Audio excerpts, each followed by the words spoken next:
So back in 2010, my wife and her family invited me to join them on a camping trip to a small, remote lake in the heart of New Mexico. Our group consisted of about 10 people, and we set up camp not far from another group of 6 campers. It was nighttime and both groups were doing typical activities like making s'mores, having a few drinks, and telling stories.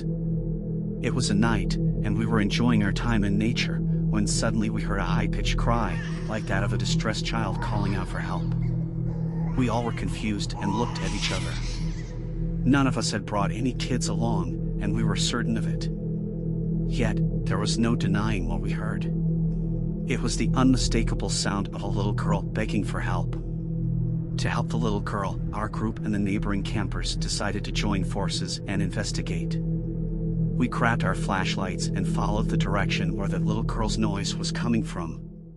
Behind our campsite, there was a vast woods, surrounded by darkness. As we made our way closer, the uneasy feeling inside me increased. Then, we saw it.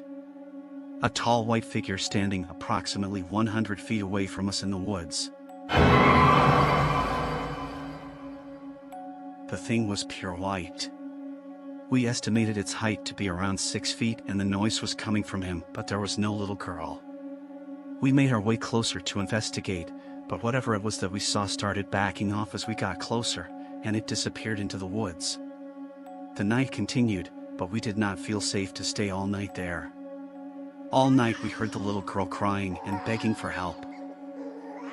Despite those cries, none of us dared to counter that white thing again. All of us assumed that he was tricking us with that little girl's cry. We didn't sleep all night, and when the sun rose, we packed our things immediately and got out of that area. Years have passed since that camping trip, but the memory of the white figure and the cries of the lost little girl still haunts me every day. Guys, always be careful while camping in the woods. You don't know what you might witness next.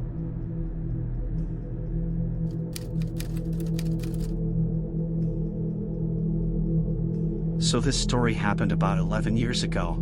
I was a senior in high school at the time, but it is the single scariest thing that I have ever experienced. It's also important to note that it happened in mid-December.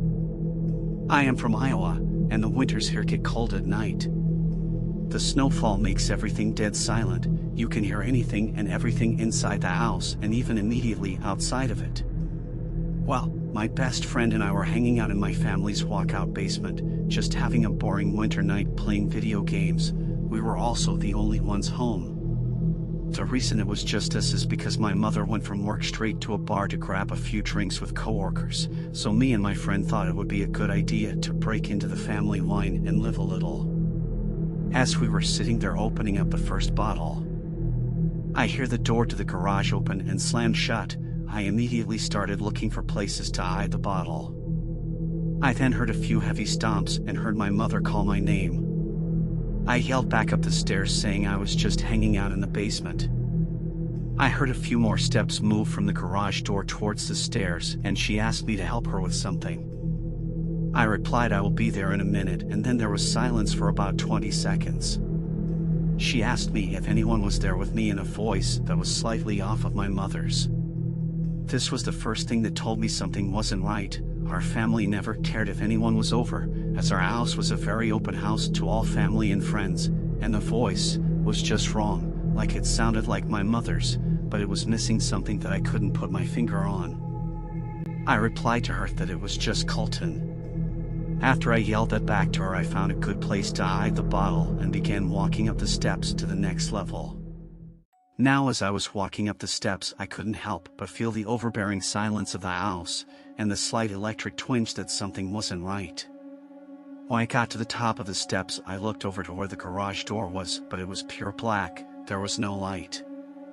I walked over to the kitchen and called my mom, but there was no reply, just silence and darkness. I feel the electric twinge turn into full needles, and my adrenaline kicks in full force. I have to get out of here as fast as possible. My mother was not home. I run back down the stairs, grabbing my coat along the way. I explained everything to Colton and decided to get out of there. I took a few steps towards the back door that opens up to the yard, and then I saw my dog shaking on the couch and my cat growling behind it. I couldn't leave them. I just knew that if we left, something would happen. So I took them with us, and I pulled out my phone to call my mom, and she picked up immediately. I explained everything to her, and she said she would be home in 5 minutes. Colton and I stayed in the basement with the animals until she got home, but before she did, we could hear something upstairs. Not walking or sitting, we could just feel the presence of that thing. When she got home, you could feel the thing leave just as quickly as it came. We still have never figured out what the hell was going on, and this is just one story of many unexplainable things that have happened to us. I still wonder what that was and how it talked to me in my mom's voice. My mother has passed away now, and I have moved away to Arizona, but whenever I go back to Iowa and I see Colton, he still gets creeped out by what had happened. I will never truly know what happened, but I know that whatever it was that had my mother's voice, it was evil.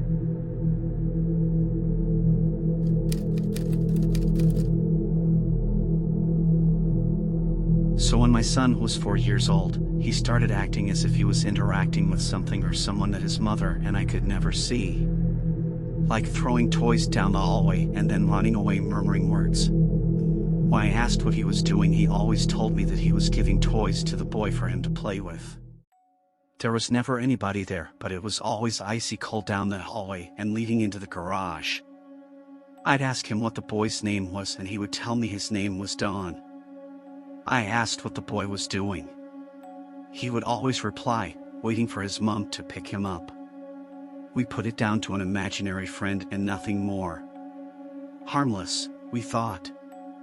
Until he started waking up in the middle of the night screaming, "Dawn is tickling my toes."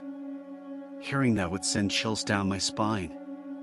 So my son would sleep in my bed with me every night. This continued for another 6 months until the real estate notified us that the owner's children would be selling the property and splitting the profit between them, meaning we had to move. After we left, I came across a condolence of the owner of the old rental, published in an old local newspaper. His mother had raised him in the house we had been renting since he was a child. Then I noticed his name and everything came flooding back to me. His name was Don. My son's imaginary friend was our homeowner. He must have been waiting for his mother to come and take him to the other side. Now I don't treat the imaginary friend of our son the same.